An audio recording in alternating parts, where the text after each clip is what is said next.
The declaration rippled through the intergalactic networks not as a broadcast, but as a seismic shock. It wasn't spoken by a diplomat in a polished chamber, nor did it carry the measured tones of a head of state. It was a blunt, unyielding text, transmitted on 1,000 secure frequencies simultaneously, originating from the core of the Sol system itself. Effective immediately, Terra severs all ties with the Concord of Worlds, all agreements nullified, all protocols void, all threats met. The signature at the bottom was simple: General Kalen Var, Terran Defense Command, a name utterly unknown beyond the highest echelons of Terran military and strategic intelligence. The galaxy, accustomed to the Concord's convoluted treaties and endless negotiations, froze. A collective gasp echoed across 1 billion systems. The silence that followed was deafening, particularly on worlds far from Terra, where the Concord's influence was absolute and its perceived authority unquestioned. Commander Aris Thorne watched the notification flicker across his command console aboard the patrol frigate Stalwart. He felt no surprise, only a grim sense of inevitability. For years, Terra had pleaded, warned, and reasoned with the Concord of Worlds. They had joined the Concord centuries ago, not through diplomatic maneuvering or economic leverage, but by force of will and sheer, brutal necessity. When the Xylo's swarm had consumed sector after sector, turning star systems into barren husks, the Concord had deliberated. They had formed committees. They had issued condemnations. Terra, a young, aggressive civilization still grappling with its own tumultuous past, had simply built a fleet, armed it, and pushed back the swarm, carving out its own place in the galactic community with blood and sweat. They were, as the Concord's elegant, long-lived species often whispered, the Harshworlders, born on a planet where survival was a constant struggle, where evolution had favored adaptability over harmony, ingenuity over ancient wisdom. Other species revered antiquity. Terrans revered resilience. They were a civilization forged in conflict, both internal and external. While the Ethel Prime preached universal peace through meditation, and the Valyrians traded secrets of advanced bioengineering, Terra built defenses, innovated weapons, and developed strategies for every conceivable threat. This pragmatic, some might say brutal, realism had always unsettled the Concord. They tolerated Terra's muscle, valued its contributions during crises, but always viewed its independence with suspicion, its methods with disdain. The Stalwart was currently on the outer rim of Concord space, patrolling the volatile Perim sector, where rogue elements and unregulated trade routes constantly tested the Concord's flimsy authority. Thorne had seen it all: desperate colony calls ignored, pirate incursions dismissed as minor inconveniences, and Terran warnings about escalating threats written off as human paranoia. He had felt the growing frustration among his crews, the tightening patience. Terra had, for too long, been the galaxy's reluctant shield, expected to bleed when needed, but never permitted to speak its mind. On the Concord core worlds, the news ignited widespread panic. Representatives of the elder species, those who had never known genuine hardship or existential peril, collapsed in their council chambers. Their gilded robes and ceremonial headpieces seemed absurdly out of place against the raw, uncompromising text of Terra's withdrawal. They understood, deep down, that Terra did not bluff. When Terra spoke, it acted. And when Terra acted, entire star systems trembled. Within hours, the Concord attempted to assert control. Emergency broadcasts saturated the comnets, declaring Terra a rogue faction, an unstable aggressor. Economic sanctions were immediately imposed, shutting down Terran trade routes and freezing their assets across Concord space. Patrol fleets, long dormant or engaged in token displays of authority, were ordered to converge on the Sol system and its associated colonies. The message from the Concord High Command was clear: isolate, contain, then coerce Terra back into compliance. They believed Terra was too reliant on the Concorde's established order, too vulnerable without its vast network of resources and alliances to truly survive independently. But the Concorde failed to grasp the fundamental truth of Terran existence. They had always been alone.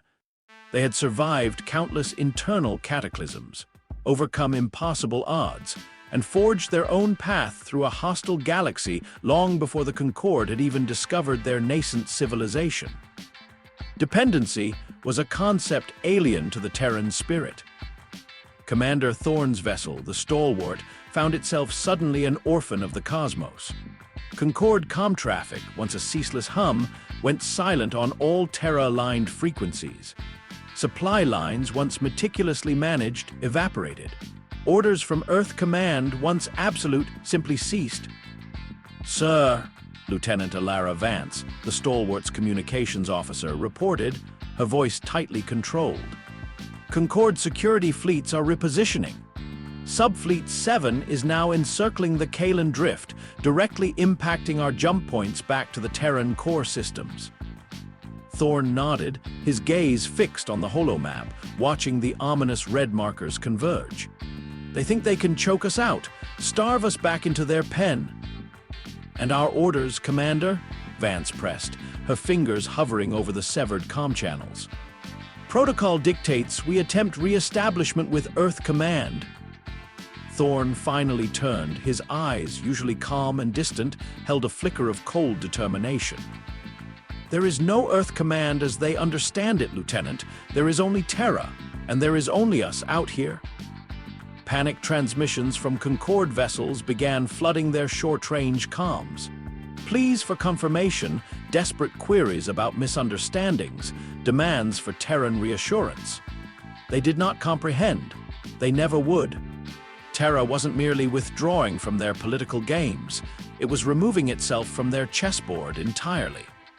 It was, in their own crude, effective way, pulling the pin. The Stalwart was not a warship built for open combat against a full Concorde fleet, but it was fast, resilient, and crewed by Terrans who knew what it meant to fight with their backs against the wall. Thorne reviewed the latest intelligence packets downloaded just hours before the network severance. Concorde containment operations were already in full swing. Diplomatic outposts were being stormed, Terran personnel detained under spurious xenological quarantine protocols. Casualties were mounting, quiet eliminations behind closed doors. Then, a message, fragmented and distorted, broke through a rarely used civilian frequency. It wasn't an official military encrypted channel. It was a desperate civilian distress call from Kepler's Haven, a small Terran deep space mining colony on the outer fringes of the Galaxis Nebula. It was a marginal settlement, populated mostly by engineers, mineral extractors, and their families. The feed pulsed red, then went dark. The last transmission was a raw, terrified scream punctuated by distant explosions, followed by a single, chilling phrase repeated through the static. "They aren't negotiating. They're neutralizing us." Thorne shut off the feed, his knuckles white. "Containment," he murmured, the Concorde's euphemism for quiet eradication. "This is what they call it when they want the galaxy to believe everything is under control." His crew looked at him, their faces a mix of shock and dawning fury. These were lives. Terran families who had ventured into the void trusting that the banner of Terra, even within the Concorde's embrace, would protect them. But now that banner was silent, and the predators were circling. "Why aren't we retaliating, Commander?" a young ensign, fresh out of the academy, asked, his voice shaking with restrained anger. "We have the firepower. We could vaporize those enforcement fleets." Thorne finally looked at him, his gaze heavy. "Because they want us to. They want an excuse to brand us rogue aggressors. The moment we fire first, they slap us with the label they've been itching to use since the day we got a seat at their table. So we let them neutralize our people." The ensign pressed, unable to conceal his revulsion. "No," Thorne said, his voice low, almost a whisper, but it carried the weight of steel. "We make them blink first." Over the next few days, the message from Kepler's haven spread through a rapidly developing network of independent Terran channels. It wasn't just Kepler's. Other deep space outposts, minor research stations, and even independent Terran merchant convoys reported similar containment operations. The Concorde's arrogance was showing its ugly face. They had built their fragile peace on balance, on control, on diplomatic threats and economic pressure. But Terra never played by their rules. They were raised in chaos. They thrived in it, and now they were not alone. Broadcasts from other Terran-aligned colonies, previously under strict Concorde oversight, began to surface. New settlements, founded by independent Terran pioneer families far from the core worlds, declared their solidarity with Sol. One such message came from Governor Haverson of the asteroid fortress Ironclad, a grizzled former Terran engineer. He stood before a tattered Terran flag, behind him the smoldering ruins of a Concorde surveillance tower. "We will not be managed, we will not be pacified. Terra stood with us when the galaxy did not. So now we stand with Terra. Come for us, and we will not ask permission to let you bleed." The signal spread like wildfire. Dozens of other independent Terran systems echoed the same defiant stance within hours. Concorde bureaucrats scrambled for explanations. News feeds flooded with speculation, with rising panic. The galaxy had always seen Terrans as volatile but predictable. Now, unpredictability had become their weapon. Thorne spent long hours in his command chair, watching the galactic map. Each blinking red marker representing a lost Terran signal, each new green one a defiant colony. He thought of his sister, a xenobotanist on the research outpost Viridian Bloom, now certainly under Concorde lockdown. No alerts, no confirmed attacks, just silence. He tried to imagine what it must be like. Concorde enforcers in orbit, shutting down power grids under the guise of precaution, dragging scientists into the streets for questioning. Perhaps his sister, with her stubborn intellect, had told them they weren't welcome. Perhaps they had eliminated her where she stood. Perhaps they never gave her that chance. He clenched his fist until the edge of his comm unit dug into his palm. Rage did not come in one big wave.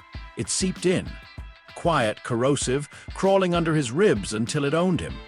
That night, Thorne knew he wasn't going to sit idle while the Concorde bled his people behind closed doors. He wasn't going to play their waiting game. The next morning, the Stalwart received its first message from the Sol system since the withdrawal. It didn't come through official channels. It wasn't encrypted in military-grade format. It came from an repurposed deep space convoy near the Kuiper Belt, a primitive emergency beacon, modified to play one line of text on repeat across a secure civilian band. "Let them make the first cut, then we bleed them dry." It was a ghost signal, but it was unmistakable. Terra was not broken. Terra was watching, and that changed everything. Commander Thorne ordered a course realignment for the Stalwart. They broke from their long-standing patrol path and headed for the Draxis line, the outer edge of what was once Concorde-controlled space. It was a no-man's land of drifting colonies, abandoned supply stations, and criminal syndicates. They weren't going there for diplomacy. They were going to send a message. Thorne briefed his crew in the cramped hangar bay. 40 soldiers, all Terran-born, all volunteers, no Concorde implants, no allegiance to anyone but Terra itself. He laid it out for them, clear and uncompromising. "We're not soldiers anymore, not by their standards," he told them, his voice resonating with quiet conviction. "We're shadows, and shadows strike when no one's looking." Their eyes lit up. Not with bloodlust, but with clarity. They weren't here to start a war. They were here to end the lie of peace.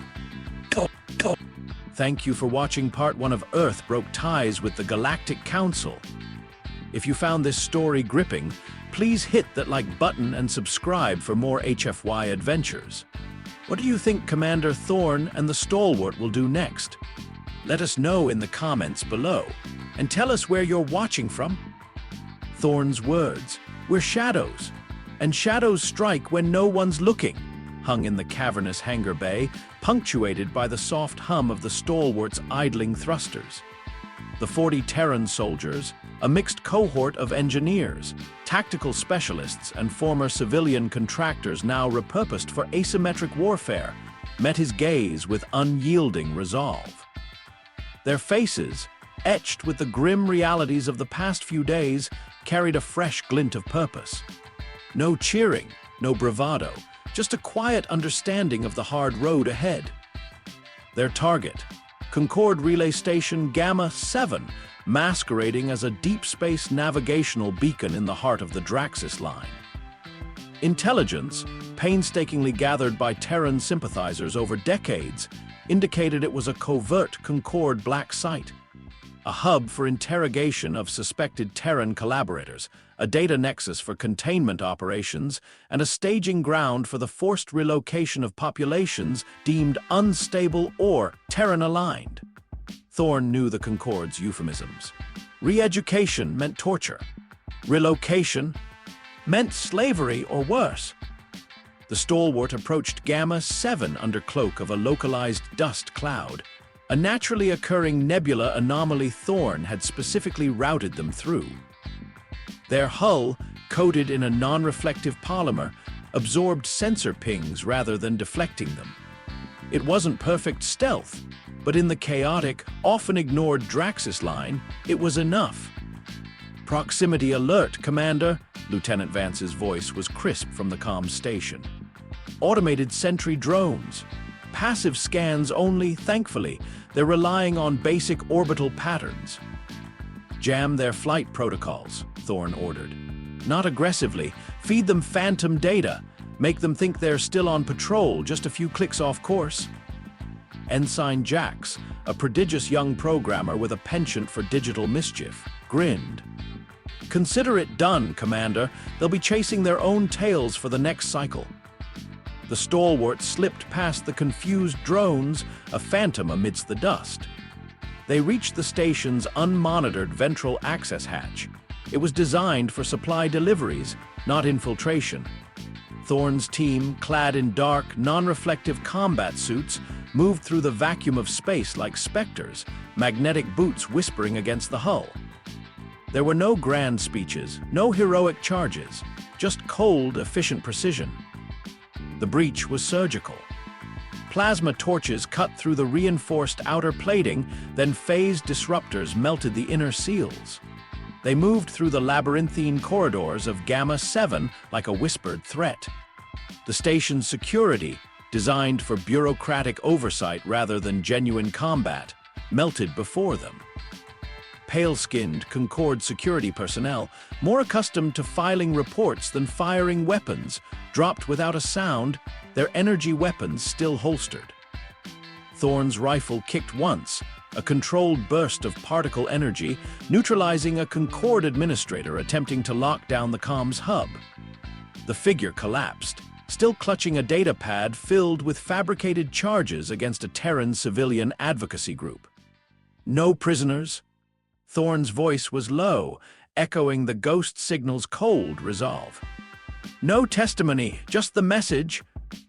Their mission wasn't about conquest, it was about liberation and data. They found the Terran detainees, over 100 of them, held in xenological quarantine cells. Gaunt, terrified, but still alive.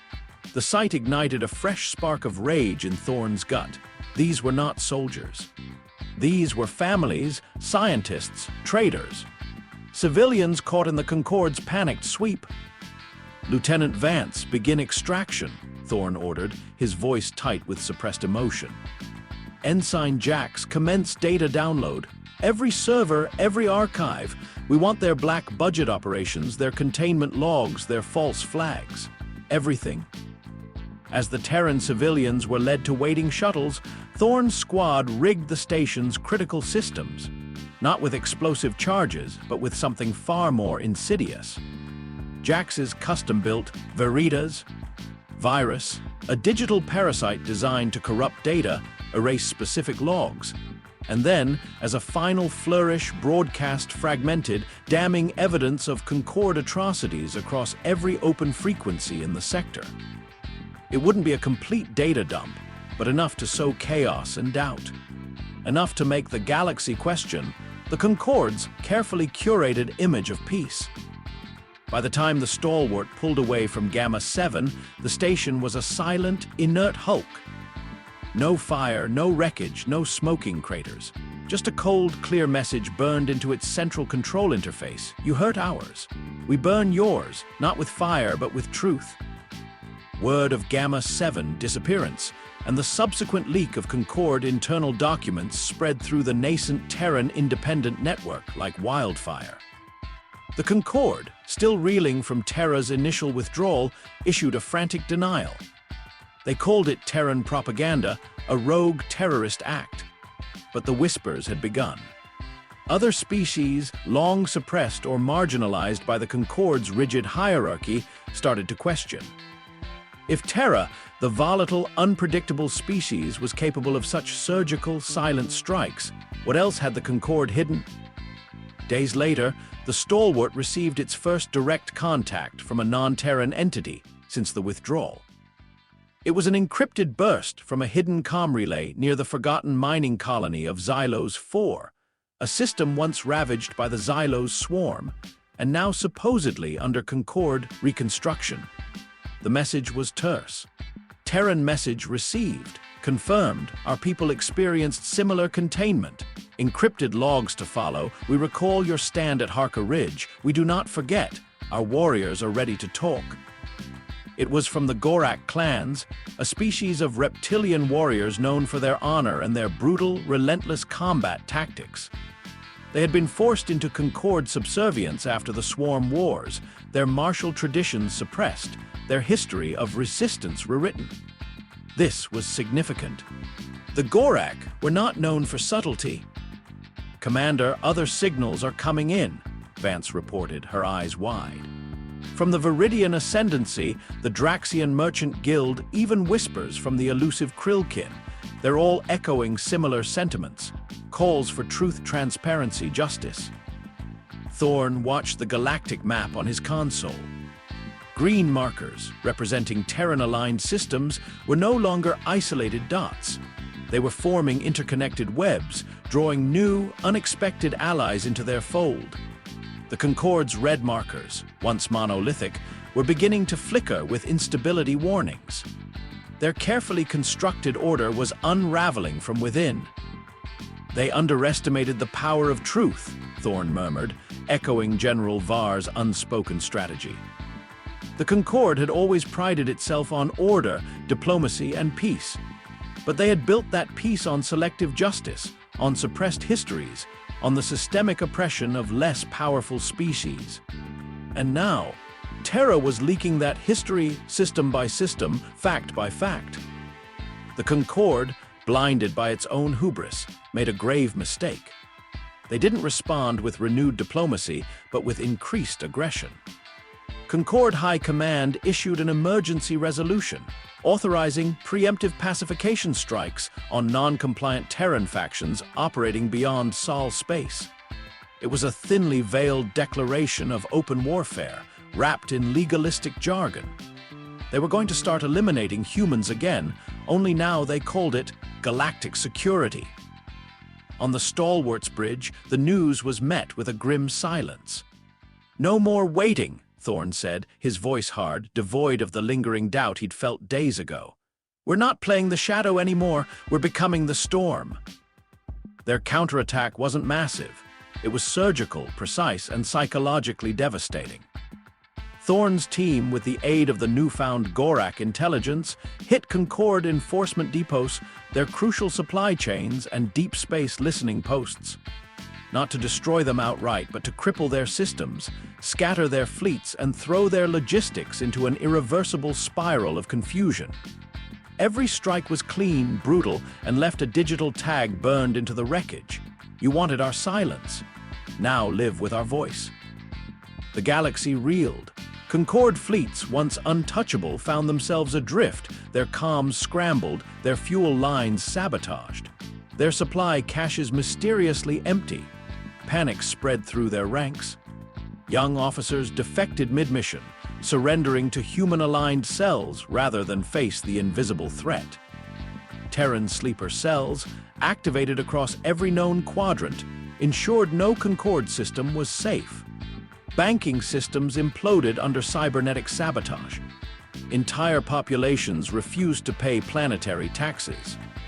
The Concorde High Seat, a symbolic center of their power, was bombed by its own security droids. The Concorde blamed Terra, of course. They cried foul, denounced them as terrorists, but no one believed them anymore. The truth, raw and unyielding, was out. Thorn stood in the Stalwart's war room, watching the holomap, the red blips of Concorde positions flickering with instability. "They're eating themselves alive," he observed to Lieutenant Vance. Vance, her initial nervousness replaced by a steely competence, nodded. "They underestimated the power of honest information, Commander, and the sheer, bloody-minded stubbornness of a Terran when cornered." A new, larger red blip pulsed on the map. The Concorde's primary research and development hub, Nexus Prime, located deep within the heavily fortified Orion Arm. Intel from the Gorak indicated Nexus Prime was accelerating a top-secret project, a powerful psionic inhibitor designed to neutralize high-level neural activity. Its primary target, Terran command and control networks, a weapon of mass mental incapacitation. It was the Concorde's desperate attempt to reassert control, to silence Terra once and for all. This was a turning point. Nexus Prime was beyond the Stalwart's capabilities. Its defenses were layered, its orbital platforms bristling with heavy weapon emplacements. An assault would be suicide. "Commander," Vance began, her voice strained, "our current operational parameters, Nexus Prime is a fortress. We'd be vaporized before we cleared their outer perimeter." Thorn stared at the blip, a cold dread seeping into him. This wasn't just about the Stalwart anymore. This was about all of Terra. If that psionic inhibitor came online, it could cripple their entire independent network, leaving every Terran outpost and fleet vulnerable. "We need something more than shadows now," Thorn finally said, his gaze distant. He thought of General Kalen Var, the enigmatic figure who had signed the withdrawal order. Var wasn't one to send his people into a fight unprepared. There had to be a deeper layer to this, a contingency. "Commander," Ensign Jax chimed in, "I've been cross-referencing old Terran Black Ops archives, something from before the Concorde era. A project codenamed Obsidian Veil. It was considered theoretical, too dangerous, too, against the spirit of galactic cooperation." Thorn turned, his eyes fixed on Jax. "What is it?" "It's not a weapon, sir," Jax explained, tapping furiously at his console. "Not directly. It's a quantum entanglement field generator, theoretical application, to create localized distortions in spacetime, making a vessel unreal. Not cloaked, but actively unperceivable by conventional and even psionic sensors. It manipulates causality on a micro level, making the ship's presence statistically improbable." Vance's eyes widened. "Statistically improbable? You mean it wouldn't just hide us, it would make us almost not there?" "Precisely," Jax confirmed. "The project was shelved due to its instability and the massive power draw. It required a unique energy signature, something only theoretical Terran resonance reactors could produce. And it had a critical flaw. A cascading energy feedback loop if overloaded, leading to," he hesitated, then finished, "complete quantum disassembly of the vessel." "Meaning we'd cease to exist," Thorn finished for him. "Perfect." He felt a strange surge of dark humor. "But if it works, how would Nexus Prime respond to a threat they can't even confirm exists?" "It would require direct access to a functional resonance reactor," Jax continued.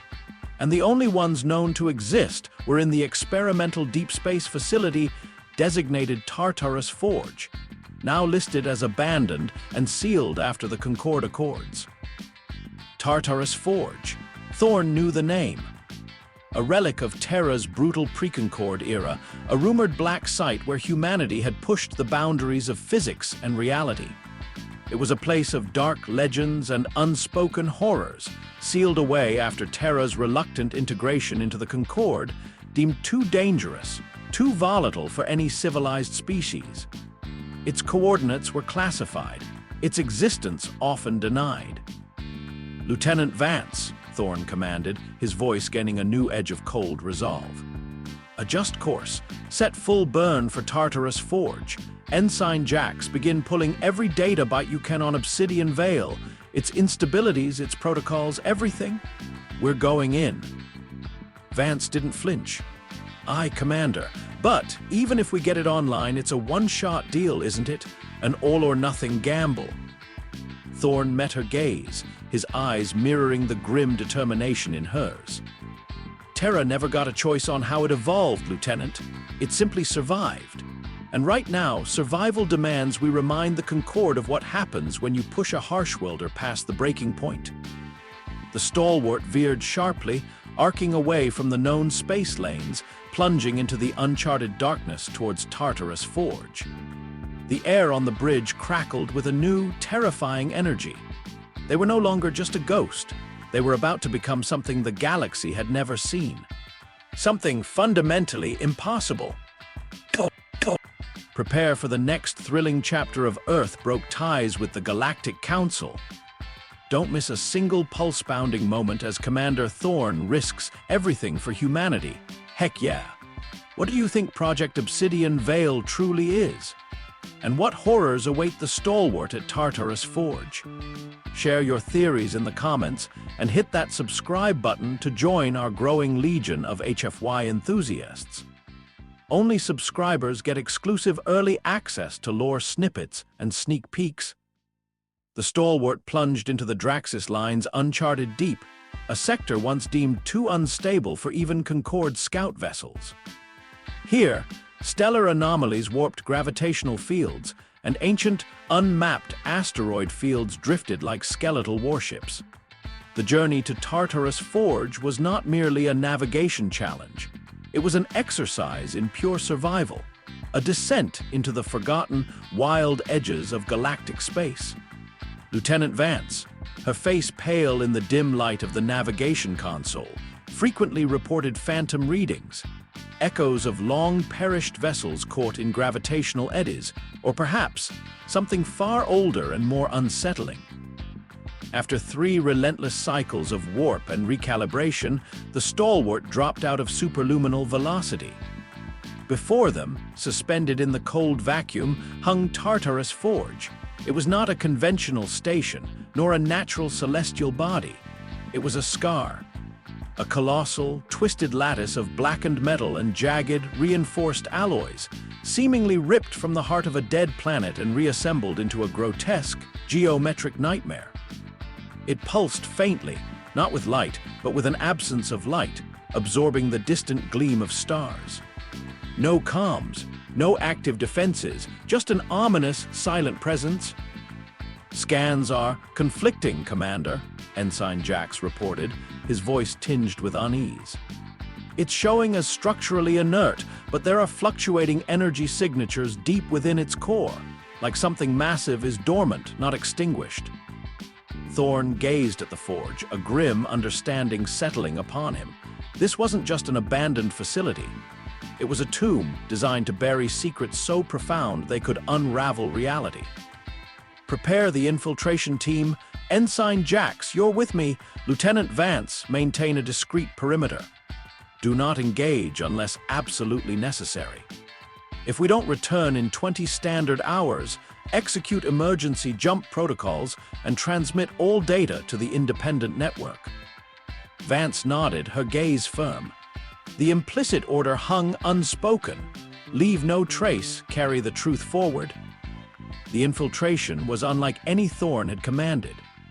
The forge's exterior was a labyrinth of corroded access tunnels, long-dormant automated defenses that stirred to life with agonizing slowness, and airlocks sealed by centuries of cosmic dust. They bypassed a colossal, shattered docking bay, its cavernous maw hinting at vessels far larger than anything the stalwart could conceive. The silence inside was profound, broken only by the crunch of their magnetic boots and the whisper of their breathers. Deep within the forge, the air grew heavy, smelling of ozone and forgotten metals. They moved through vast, echoing chambers designed not for human comfort, but for titanic machines.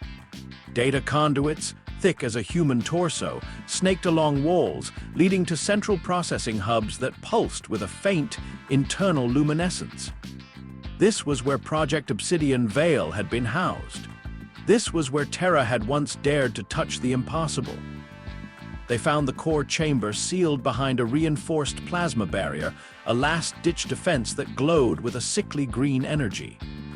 "Concordera locking mechanism," Jax muttered, running his hand over the humming force field. "Means they knew about it. They sealed it after the Accords. Probably thought they'd buried Terra's primal tendencies." Thorn felt a surge of cold fury. The Concord hadn't just feared Terra's strength, they had systematically dismantled its capacity for unconventional defense, branded its ingenuity as savagery. "Can you get through it?" Jax's fingers danced across his compad, a series of complex algorithms unfolding on the small screen. "It's tied into a localized causality loop.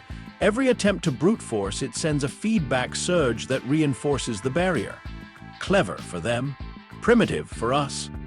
A series of rapid clicks, a small, triumphant smile. "Bypassing the loop, feeding it its own reinforced signature, it'll tear itself apart." With a protesting groan of tortured metal, the green barrier flickered, then imploded inward, collapsing into a storm of sparks and dust. Beyond it, a cavernous chamber stretched, dominated by a colossal, spherical chamber at its heart. Coiling around it were massive energy conduits, feeding into a pulsating, iridescent sphere, the resonance reactor. It hummed with a deep, resonant thrum that vibrated through their very bones, a living entity of pure energy. "Commander, that's it," Jax breathed, awe in his voice. "The heart of Obsidian Veil. This is what produces the necessary energy signature, but it's offline, or rather in a deep, passive state." Bringing the resonance reactor online was a dance with cosmic fire. Ancient consoles, their interfaces long dormant, flickered to life under Jax's expert manipulation.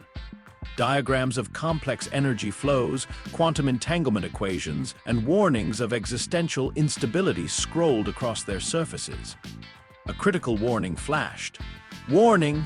Unstable causality manipulation. Risk of localized reality collapse. User identity required." "User identity?" Thorn asked, leaning closer. "Biometric lock, Commander," Jax explained. "But not just a fingerprint.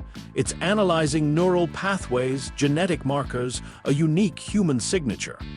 Probably designed to prevent any non-Terran species from attempting to activate it. It's looking for something specific in our DNA. Something tied to tenacity, perhaps. Our adaptation to extreme environments, our capacity for rapid evolution under duress." Thorn placed his hand on the console's scanner. A cold current ran through him, followed by a searing mental probe that seemed to strip away his every thought, every memory. He felt a fleeting vision of Earth's tumultuous history, volcanoes, ice ages, wars, the relentless, unforgiving struggle for survival. Then a click. The resonance reactor's hum deepened, its iridescent glow intensifying. Power surged through the chamber. "It accepted me," Thorn stated, his voice flat with revelation. "It's alive." The next few hours were a frantic race against time and sanity. Jax began the complex process of engaging the Obsidian Veil system, rerouting the colossal power of the resonance reactor through the forge's dilapidated framework. Warnings screamed across consoles, depicting escalating instability, the very fabric of spacetime threatening to unravel.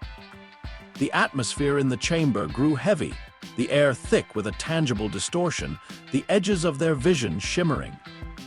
"Commander, the Veil is engaging," Jax yelled, his face contorted in concentration. "But it's not just manipulating space, it's manipulating perception. Time is looping. I'm seeing diagnostics from 3 minutes in the future than a second ago, simultaneously. Thorn felt it too, a disorienting sense of being everywhere and nowhere at once. Echoes of conversations he hadn't had yet, the faint scent of fuel from the stalwart's hangar miles away. This was not just stealth. This was quantum ghosting. "Can you stabilize it?" Thorn demanded, his own reality threatening to fragment. "Almost there, just one last connection," Jax's voice strained. The entire chamber thrummed violently. Alarms blared not from the Forge's systems, but from their own internal sensors reacting to the impossible distortions. Then, with a shudder that felt like the universe itself had hiccuped, the lights in the chamber dimmed. The pulsating glow of the reactor softened. The temporal echoes faded. "Done," Jax whispered, collapsing against the console, sweat plastering his hair to his forehead. "The veil is active, and it's stable for now." They returned to the stalwart in a disorienting haze. The journey back through the forge, once a perilous infiltration, now felt like a walk through a dream. Automated defenses ignored them. Crumbling walkways seemed to solidify under their weight. The ship itself, once they were aboard, felt absent. "Commander," Vance's voice came over the comms, a tremor of disbelief in it. "We just ran a deep scan on ourselves. We're not here. Our mass energy signature is registering as a statistical improbability. We are, effectively, invisible to all known forms of detection. It's like we've been written out of reality's memory." Thorn looked around the bridge. The crew, though exhausted, had an almost manic energy, a mixture of terror and exhilaration. They were ghosts, truly. And a chilling thought settled in Thorn's mind. This wasn't just a stealth system. It was a weapon of existential negation. How do you fight something that isn't there? The Concorde, meanwhile, had escalated their aggression. News feeds intercepted from independent sources indicated that Nexus Prime, the Concorde's primary research and development hub, was nearing completion of its psionic inhibitor, Project Chimera. This wasn't just about disabling Terran command networks. It was designed to suppress all higher neural activity, to render an entire population placid, compliant, and utterly devoid of independent thought. They were aiming to lobotomize a civilization. Furthermore, the Concorde was no longer bothering with containment. Colonies that expressed overt Terran sympathy were simply being depopulated. Not eliminated, but emptied. No bodies, no signs of struggle, just silent, vacant stations. The sheer audacity of it, the chilling efficiency, struck Thorn colder than any direct assault. This was an enemy willing to erase their opponents entirely. The Gorak intelligence just confirmed Project Chimera is at 98% completion, Vance announced, her voice grim. Full deployment expected within 2 cycles. They're running test simulations on captive subjects now. Thorn felt the cold dread again. This was the ultimate violation of Terran autonomy, of their very spirit, to be silenced not by force but by a forced pacification of the mind. "Prepare for immediate jump to Nexus Prime coordinates," Thorn commanded, his decision absolute. "Ensign Jax, full power to Obsidian Vale. We're going to give them a ghost story they'll never forget." The jump to Nexus Prime was instantaneous, a jarring lurch into a sector bristling with Concorde battle fleets and bristling defensive platforms. But the stalwart simply wasn't there. Thorn watched the readings, enemy sensors registering nothing, their communication channels humming with routine traffic. The Obsidian Vale was perfect. They drifted through the heart of the Concorde's most heavily defended sector, an unseen menace. Infiltrating Nexus Prime itself was surprisingly easy.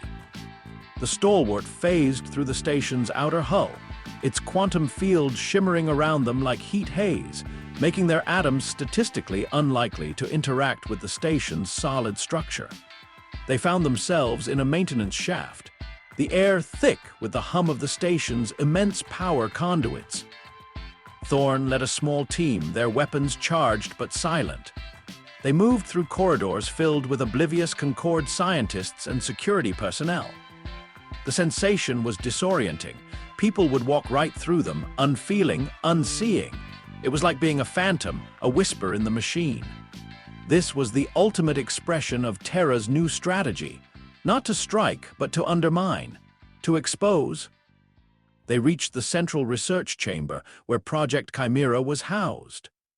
A vast, circular room dominated by a pulsating central column that hummed with a sickly yellow energy. Around it, holographic projections displayed neural network models, human brains mapped and analyzed, their complex thought patterns being systematically deconstructed. Concorde scientists, their faces grimly focused, monitored the process.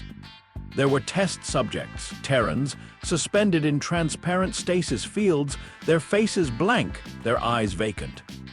The sight fueled Thorn's resolve. Ensign Jax, access their primary data core, Thorn ordered, his voice barely audible above the hum of the Chimera.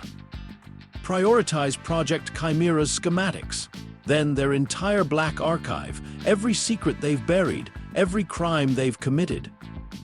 Jax set to work, his nimble fingers flying across his interface. The obsidian veil, while keeping them invisible, also allowed for an almost ethereal level of data intrusion. He wasn't hacking, he was leaking. He bypassed every firewall, every encryption. The data poured into the stalwart servers, a torrent of forbidden information. As the data flooded in, Thorn felt a strange, chilling sensation. Not from the veil, but from something deeper within Nexus Prime. He saw fleeting images on the Concorde monitors, not of Terra, but of ancient, unidentifiable symbols, astronomical charts unlike any known, and cryptic warnings in languages long extinct. "Commander," Jax said, his voice strained, "I'm accessing core archives. This isn't just about Terran pacification. The Chimera project, it's a countermeasure. They found something else, something beyond the known galaxy." Just as Jax finished the data transfer, a new alarm blared, not from their own systems, but from Nexus Prime's internal network. A deep, resonant thrum that vibrated through the floor. The yellow light of the Chimera project intensified, but it wasn't just the inhibitor activating. It was a failsafe, a last-ditch effort to contain something else entirely. A Concorde researcher, his face aghast, screamed at a colleague. "It's activating! The containment field is failing, it's awake!" Thorn looked at the central column.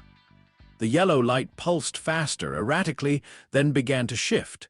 It turned a chilling, ethereal blue, a color that seemed to absorb all sound, all light. The captive Terrans in the stasis fields began to twitch, not from the inhibitor, but from a terrifying, unfathomable force. Their eyes, once vacant, rolled back into their heads. "Commander, we need to go!" Jax yelled, completing the data download just as a wave of immense, agonizing psychic pressure slammed into Thorn's mind. Images, not of memories, but of alien concepts, of impossible geometries, of a crushing, ancient despair, assaulted him. This was not the Concorde's weapon.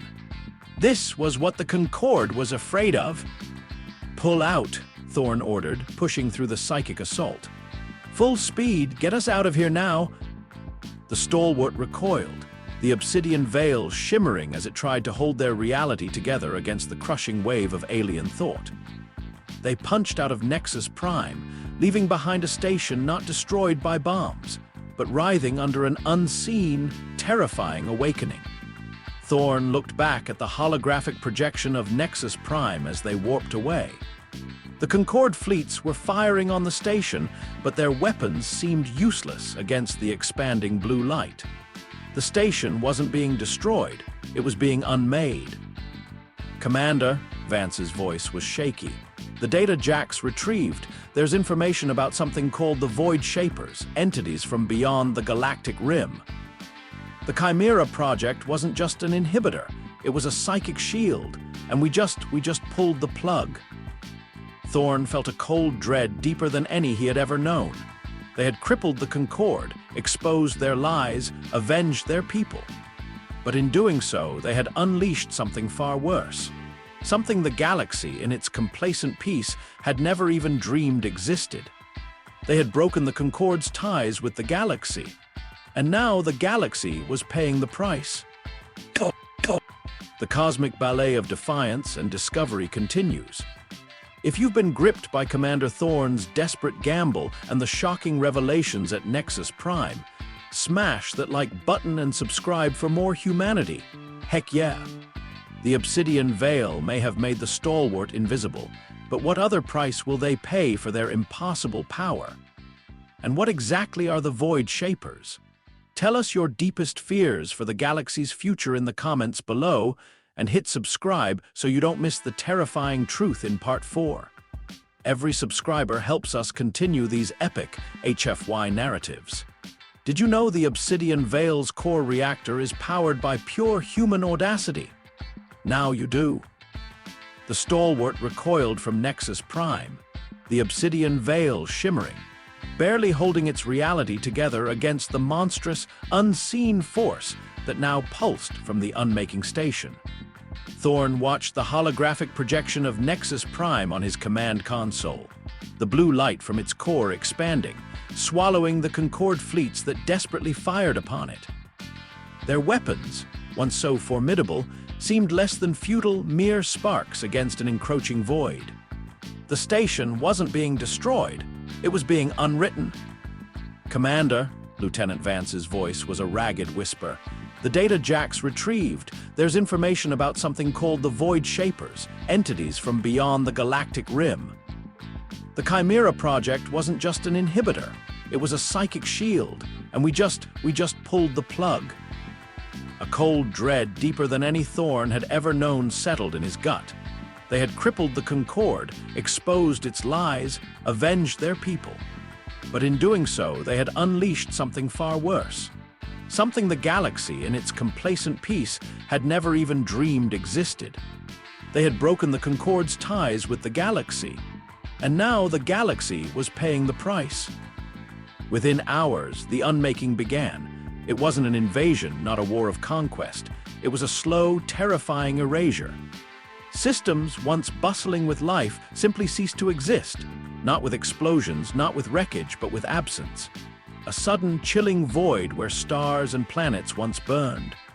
Communication channels dissolved into static. Rescue beacons, if they were even triggered, vanished before the light could reach them. The Void Shapers didn't consume, they removed. They didn't vanquish, they unwrote. Panic, a raw, primal scream, ripped through the remaining galactic networks. The Concorde, already collapsing under the weight of its own exposed lies and Terra's relentless surgical strikes, now fragmented entirely. Their fleets, scattered and demoralized, either turned on each other or simply evaporated into the encroaching nothingness. The elegant, long-lived species who had preached peace and order were reduced to terrified, screaming refugees, their ancient wisdom useless against an enemy that defied all logic, all physics. "Commander, Planet Riley's just blinked out," Ensign Jax reported, his voice hollow.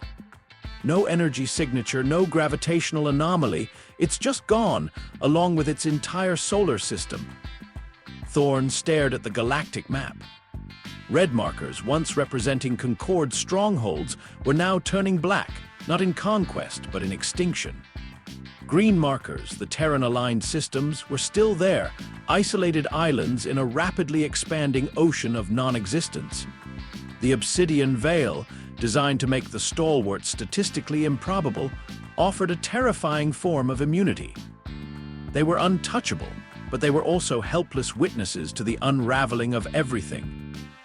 "This is not a battle we can win with weapons," Thorne murmured, the words feeling utterly inadequate. "How do you fight something that deletes reality?" Lieutenant Vance, ever pragmatic, accessed a deeper layer of the data retrieved from Nexus Prime. "There's a section, Commander, heavily encrypted. It predates the Concorde, even our own historical records. The Void Shapers aren't just external entities. They are a consequence. The data hints that reality itself has self-correcting mechanisms." If a civilization becomes too complacent, too detached from the fundamental truths of existence, too reliant on curated history, it becomes susceptible to unmaking. The Concorde's lies, Thorne realized, the pieces clicking into place with horrifying clarity. Their suppressed histories, their rewriting of galactic memory, they weaken the very fabric of reality for everyone. A single encrypted signal burst through the chaos, direct from the Sol system. It wasn't General Kalen Var's blunt text, nor a repurposed beacon. It was a complex, multi-layered data packet filled with schematics, operational protocols, and a single brief audio file. Thorne played it.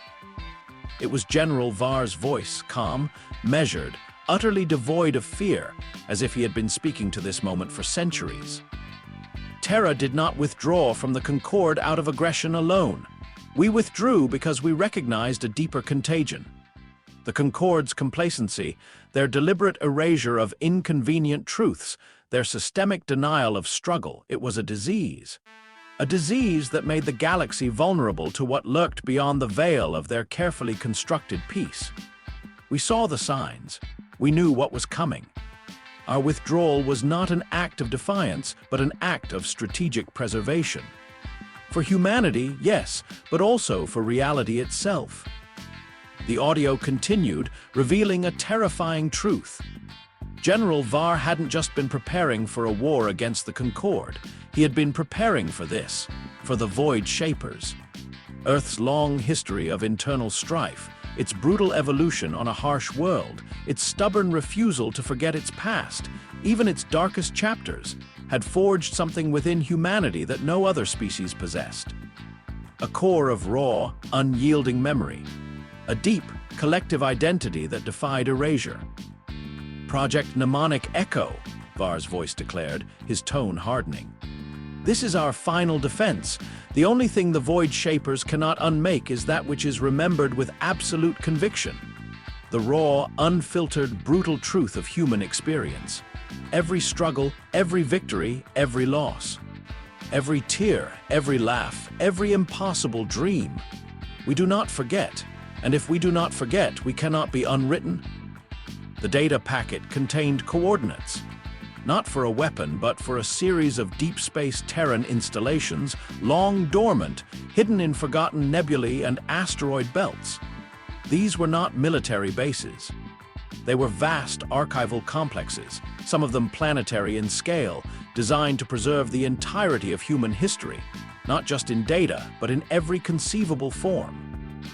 Art, music, literature, scientific breakthroughs, and billions upon billions of individual human memories, stored and cross-referenced within advanced, resilient neural networks. Project Mnemonic Echo was a galaxy-spanning web of unshakable recollection, a shield woven from the very fabric of human identity. They are memory banks, Jax breathed, awe in his voice. But they're not just storing data. They're designed to project it, to flood the collapsing reality with the raw, untainted truth of existence. Thorne felt a surge of exhilaration mixed with profound terror. This was humanity's ultimate weapon. Not bombs, not ships, but the sheer, bloody-minded refusal to be forgotten. The audacity of it, the sheer, unimaginable scale, to fight existential erasure with existential memory. Humanity? Heck yeah! Lieutenant Vance, plot a course to the nearest mnemonic echo relay, designated Sentinel Prime, Thorne ordered, his voice ringing with renewed purpose. Ensign Jax, begin immediate upload of all Nexus Prime data, uncensored. We're going to give the Void Shapers something to choke on. The journey to Sentinel Prime was a race against oblivion. They witnessed systems flicker out of existence, entire star clusters simply vanish. But as they approached Sentinel Prime, a faint counterpulse began to emanate, a shimmering, almost imperceptible distortion in the void. It wasn't light, but a presence. A deep, resonant hum that spoke of defiance. Sentinel Prime was a colossal construct, a hollowed-out moon covered in crystalline spires that pulsed with an internal rainbow light. It was beautiful, terrifying, and utterly Terran. No guards, no heavy weapons. Its only defense was its purpose. They phased the stalwart into its main hangar, a vast chamber that thrummed with a low, vibrant energy. Inside, the central chamber was a marvel. Billions of crystalline data nodes floated in a mesmerizing, complex dance, each containing a fragment of human history, a shard of human memory. And at the heart of it all, a single, massive resonance reactor, identical to the one they had activated at Tartarus Forge, but operating at a scale that dwarfed anything Thorn had ever seen. A holographic projection shimmered into being as they approached, the visage of General Kalen Var. Not a recording, but a real-time presence projected from Earth's core command. He looked older, his face etched with the weight of unspeakable knowledge. "Commander Thorn," Var's voice resonated through the chamber, calm and steady. "You have seen the coming of the great unmaking, and you have brought us a crucial piece of their weakness. The data from Nexus Prime confirms their true nature. They feast on complacency, on forgotten truths. Their power lies in the absence of memory. And our power lies in our refusal to forget," Thorn finished. Var nodded, a faint, grim smile touching his lips. "Precisely. Project Mnemonic Echo is our answer. Its purpose is to flood the collapsing reality with the undeniable, visceral truth of human existence. To anchor reality not to fragile peace treaties or political constructs, but to the raw, enduring spirit of our species. Every war, every famine, every moment of brutal innovation, every piece of art, every philosophical debate, every act of desperate kindness. Our entire, messy, unforgettable story. How does it stop them?" Vance asked, her eyes fixed on the pulsating crystal network. "It doesn't stop them in the conventional sense," Var explained. "It makes their work inefficient. They cannot unwrite what is remembered with such force. The sheer volume, the emotional resonance, the tenacity of human memory, it is a barrier they cannot easily penetrate. It forces them to contend with reality, rather than simply dissolving it. It is our ultimate defiance. A declaration that even in the face of oblivion, humanity will not be erased." The activation of Project Mnemonic Echo was not a single event, but a gradual, galaxy-wide awakening. As the stalwart assisted in bringing other mnemonic echo relays online, the black holes of unmaking began to slow their expansion. They didn't vanish, but they shimmered, their edges less defined, as if struggling against an invisible force. The Void Shapers, once an unstoppable tide, now seemed to meet an unyielding shore. In the collapsing galactic networks, new signals began to emerge. Not of panic, but of bewilderment, then faint, dawning comprehension. Other species, those fortunate enough to be near a mnemonic echo node, began to perceive not just the human memories, but their own lost histories, their own forgotten struggles, brought to the surface by the sheer force of Terra's defiance. The galaxy, having forgotten itself in its complacent peace, was being forced to remember. The Concord was gone, utterly dissolved. Its former territories were now fractured, scarred by the unmaking, and reeling from the raw truths that Earth had forced into the light. Some species, humbled and terrified, sought guidance from Terra. Others, still clinging to old prejudices, fled to the deepest, darkest corners of the void, hoping to escape both the Void Shapers and the terrifying, relentless spirit of humanity. Thorn returned to the stalwart a changed man. The obsidian veil, once a weapon of stealth and existential dread, now felt like a symbol of their new role. The unseen guardians, the silent watchers, ever present, ever remembering. The stalwart became a beacon, ferrying supplies and personnel to re-emerging Terran outposts, helping other species anchor their own histories, urging them to remember their own struggles, their own identities, as a defense against the Void Shapers' insidious threat. General Var, the architect of this brutal salvation, was never seen in public. His voice, however, echoed across the new, fractured galaxy, a silent promise. Terra did not seek to rule. It did not seek to conquer. It merely sought to ensure that no one ever forgot the price of complacency, or the cost of denying truth. The Void Shapers were not defeated, they were stalled. Their advance halted by the sheer, unyielding force of memory. The galaxy was forever changed. There was no new galactic council, no grand alliance. Instead, there were scattered pockets of civilization, loosely connected by the mnemonic echo network, each grappling with its own history, its own truth, its own tenuous hold on existence. Thorn spent his days navigating the fringes of the unmade zones, his ship a ghost in the vastness. He saw planets where the light still flickered, where life still clung, but where the air hummed with the lingering threat of erasure. He often thought of the sacrifices, the terrible price they had paid, the families lost at Kepler's Haven, the Terran civilians unmade at Nexus Prime. The entire universe held in the balance, saved not by might, but by the stubborn, defiant beat of a human heart. "Commander," Lieutenant Vance said one cycle, looking at a distant, flickering star on the map. "That's the Laia system. They just activated their first mnemonic echo node. It's small, but it's holding." Thorn nodded, a rare, faint smile touching his lips. "Good, let them remember, let them all remember." His own memory transceiver, implanted deep within his chest, hummed softly, a constant reminder of every moment, every feeling, every terrible, beautiful truth he had experienced. He had seen the edge of all things, the unmaking of reality itself. And he had stood against it, not with a weapon, but with the undeniable, persistent echo of what it meant to be human. The galaxy remained a dangerous, uncertain place. The Void Shapers still lurked at the edges, a constant, existential threat. But now they met resistance, not from fleets, but from the unyielding, vibrant chorus of memory. And at its heart, a small, stubborn species from a harsh world, standing in the void, daring oblivion to try and forget them. For Earth, having broken ties with a complacent galaxy, had forged new ones, ties made of iron and memory, unbreakable, unforgettable.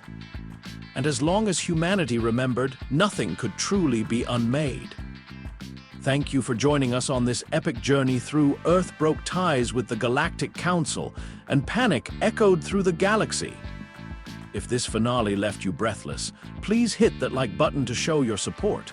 Don't forget to subscribe for more humanity, heck yeah, sci-fi stories, and tell us in the comments below. What was your favorite moment from Commander Thorn's incredible saga? We love hearing from you.